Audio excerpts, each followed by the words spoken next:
Level 1. Not their game. This video is not about tactics. It's not about defensive output, positional discipline, or even successful careers.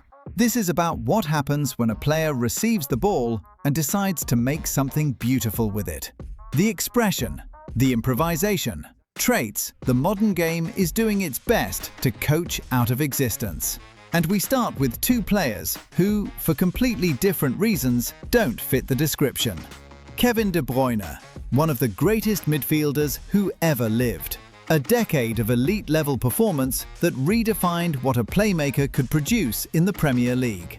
And a level 1 street footballer. De Bruyne does not express himself with the ball. He solves problems with it. Every touch has a destination. Every movement is productive. Watch him for 90 minutes and you will see genius. But you will not see a moment done because it felt good. That is one type of level 1. A player whose brilliance exists on a completely different frequency. The other type is more complicated. Marcus Rashford has the toolkit. The step-over surfaces occasionally. An elastico here and there when the angle opens. At his peak at Manchester United, there were moments. The burst of pace, the directness, the occasional improvised finish that suggested something more expressive was possible. But it never became a language. It stayed as punctuation. A street footballer is not someone who attempts the skill. It is someone who lives inside it. Rashford visits occasionally, but he never stays for long. Level 2. The efficient genius. The most technically gifted player ever to play the game. Lionel Messi could perform every move in this video. The elastico, the rainbow flick, the no-look pass, the skill chain.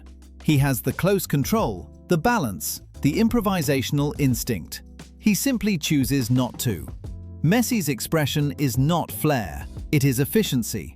He walks through entire passages of play, conserving his brilliance for the moment it delivers the highest return. No wasted movement. No moment done for the feeling of it. There is moments, and there is one clear exception. In 2007, against Getafe in the Copa del Rey.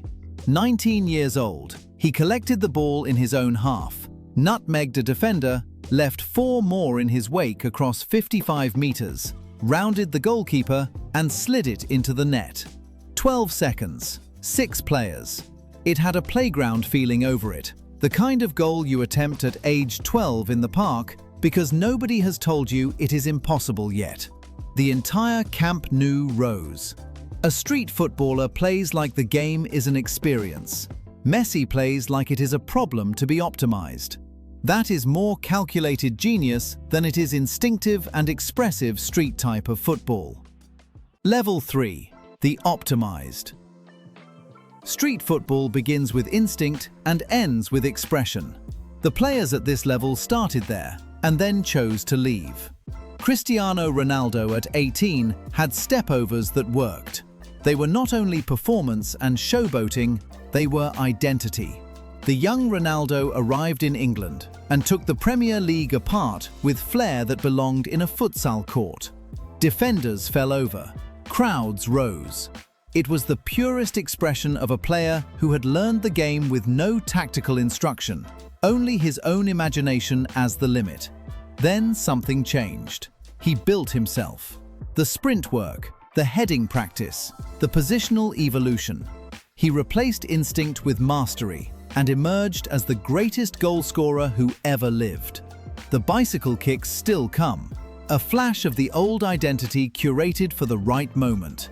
The simple and performative no-look passes surface occasionally, timed for maximum theatrical impact. He didn't lose the expression, he packaged it. Zlatan Ibrahimovic made the same journey from a different starting point. The bicycle kick against England in 2012, struck from 30 yards, in the air, was a street footballer's decision. No professional analysis produces that attempt. Instinct did. Pure, unfiltered instinct from a player who grew up playing futsal in Malmö, who learned the game through improvisation rather than instruction. But Zlatan was also a professional project. He optimized his body, his positioning, his movement. He left nothing to chance that could be prepared for. The expression remained as a tool, pulled out when the moment demanded something no one else could produce. Street football lives in the moment. Zlatan borrowed from it selectively. At level 3, both players represent the same journey. Raw expression disciplined into elite performance. The flair was still there into old age. It just started reporting to a higher authority. Level 4. The unpredictable.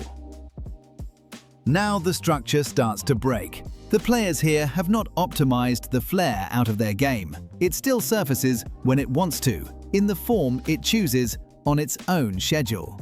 Paul Pogba, in full flow, was one of the most visually striking midfielders in modern football. The diagonal from 40 yards that arrived perfectly on a winger's chest.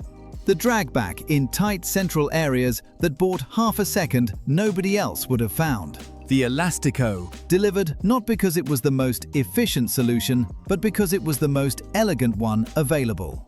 When the structure around him supported that expression, the results were spectacular. When it did not, the expression still came, just without the platform to justify it. Dele Alli at his peak was improvisation made into a career.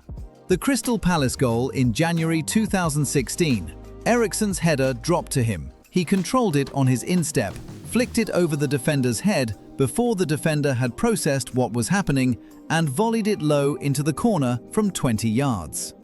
BBC goal of the season. Then, in November 2019, against West Ham, he slipped to the ground with the ball about to go out of play, backheeled it from the floor into Son's path, and Son crossed for the goal. Afterwards he said, "I lost my footing and I knew I had to put the ball in anyway." That sentence is the definition of street football. Decisions made in the fraction of a second when instinct takes over and the coached response disappears. The expression was real. The game eventually demanded consistency from it. That is where the story gets complicated. Young Wayne Rooney belongs here for a completely different reason than any of the previous players. On April 24, 2005, 19 years old, he was arguing with the referee when a headed clearance dropped into his path 25 yards from goal. Seconds after the argument, still wound up, he turned and hit a volley past Shay Given that threatened to burst the net. There was no calculation. There was frustration converted instantly into instinct. A street fighter's instinct. His expression was never silky. It was raw aggression channeled through talent. A player who backed himself completely in the moment because backing himself was the only mode he had. The dipping volleys, the improvised finishes under pressure, the refusal to back out of any physical duel. A different kind of street, not the futsal court. The concrete cage where self-belief is the only currency. Level 5. The entertainers. This is where the game starts to feel different. The players here are not expressing themselves within the structure of the game, they are using the game as the structure for their expression. Ricardo Quaresma built an entire career around one skill that should not be physically possible. The trivela, a strike with the outside of the boot that generates swerve no goalkeeper can anticipate, is not a technique that emerges from coaching. It comes from somewhere else. From hours alone with a ball, discovering what it will do when struck a certain way, and then deciding to do it in a World Cup. Against Iran in 2018, with a defender blocking his natural foot and a left foot cross the only conventional option, Quaresma played a 1-2 with Adrian Silva, manufactured a yard of space, and hit a trivela into the top corner. Man of the match at 34 at his first World Cup. Mourinho once told him he needed to stop hitting the ball with the outside of his foot. Quaresma nodded and carried on. Hatem Ben Arfa had the closest thing to pure street DNA of any player who reached the elite level in the Premier League era. The dribble against Bolton in 2011, taking on 5 players from his own half, changing direction 3 times inside 5 yards, finishing calmly, was not planned. Ben Arfa played in flow state. When it came, he was untouchable. When it wasn't there, he was invisible. Ben Arfa had the gift, but could not always access it on demand. That is the street footballer's fundamental tension. The expression is real, but it cannot be scheduled. Adel Taarabt belongs here because in one extraordinary season at QPR in the Championship and a handful of nights in Serie A, what he produced was not football as a profession. It was football as a personal statement. In 2010-11, he scored 19 goals and contributed 21 assists in 44 games, won Championship Player of the Year, and single-handedly dragged QPR to the title. Not through fitness or tactical discipline, through tricks, feints, and an almost contemptuous ease with the ball in tight spaces. Stepovers, turns that manufactured time where there was none, in a second division match because the conventional option simply did not interest him. The following season in the Premier League, the game demanded something different from him. A loan to Fulham ended when the club sent him back, reportedly unfit. That story is the entire Taarabt paradox in one sentence. A player whose relationship with the ball was extraordinary and whose relationship with everything else was complicated. Taarabt in flow was art. It simply did not arrive often enough to define a career. The streets remember him. They always will. Lamine Yamal at 17 is the most naturally expressive player of his generation, and the most important one in this entire video. In the Champions League semi-final against Inter in 2025, Barcelona were 2-0 down inside 21 minutes. Inter had 3 players dedicated to limiting him. He attempted more dribbles than all of his Barcelona teammates combined. Then he shrugged off a challenge, glided into the box, and bent a curling effort in off the left-hand post to pull his side back into it. Inter's manager, Simone Inzaghi, said afterwards, "Lamine is the kind of talent that comes along every 50 years. He was 17. His expression has not been coached out of him, despite playing in the most tactically demanding environment in European football. That is the test. Not whether the talent exists, but whether the system eventually removes it." Level 6. The Street Icons. JJ Okocha redefined what entertainment at the elite level could look like. In January 2004, in a League Cup semi-final against Aston Villa, he scored 2 free kicks in a 5-2 win. The second boomeranged around the wall from an angle that geometrically should not have produced a goal. Earlier that season, against Arsenal in a Premier League match, Bolton had come back from 2-0 down to draw 2-2. Okocha received the ball in the corner in injury time. The professional thing was to hold it. Instead, he rainbow flicked it over Ray Parler's head, then scooped the ball over him a second time when Parler came to collect. In a match Bolton desperately needed a point from, against one of the best sides in Premier League history, Okocha chose humiliation because humiliation was available and he found it more interesting than safety. What made Bolton the right club was precisely that it was not a bigger one. Larger clubs had the talent, but not the tolerance. They wanted the skill within a structure. At Bolton, Allardyce gave him the freedom to play. Okocha said it himself, football was his toy, the place where he could express joy without anyone telling him what to do. At Bolton, nobody told him. The Bolton fans made a chant for him. JJ, so good they named him twice. They were right. Juan Román Riquelme said, "I never believed in tactics. Football is very simple. If you play better than your opposition, you have more chances of winning. It's other people that want it to look more complicated." He was not performing rebellion. He meant it. At the 2006 World Cup, Argentina's second goal against Serbia and Montenegro involved 24 consecutive passes with Riquelme at the center. Deft flicks, turns, the full vocabulary of his game compressed into one sequence. Fernando Hierro, who faced him in Boca's 2000 Intercontinental Cup win over Real Madrid, said, "It was difficult to get the ball off Riquelme. He had at all moments the timing to manage the game." Not the speed, not the strength, the timing. His style was languid to the point of looking effortless. The disguised pass, the drag back in tight spaces to manufacture an angle that did not exist a second ago. The ability to slow the entire game to his own tempo and then accelerate it when defenders had adjusted.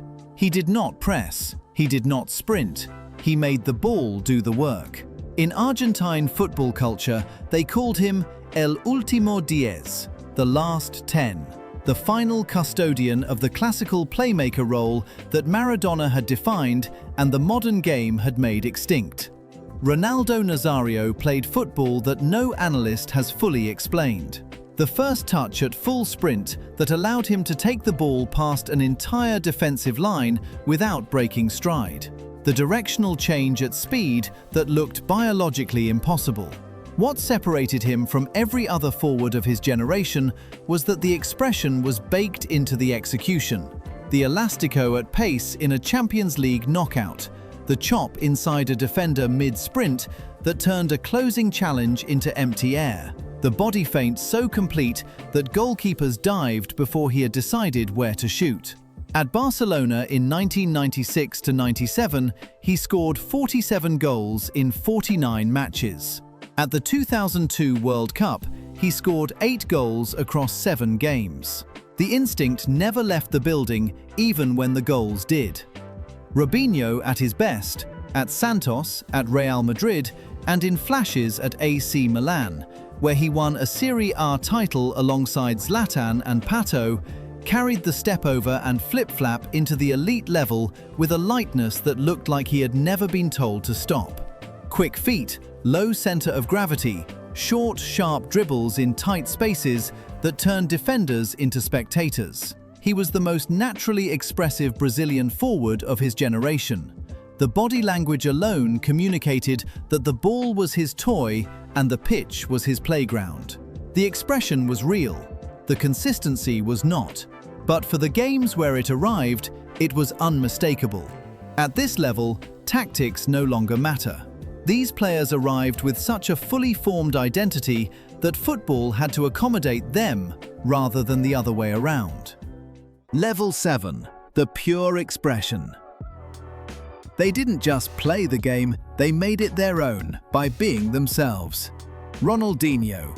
The 2002 World Cup quarter-final against England when he chipped Seaman from the corner arc.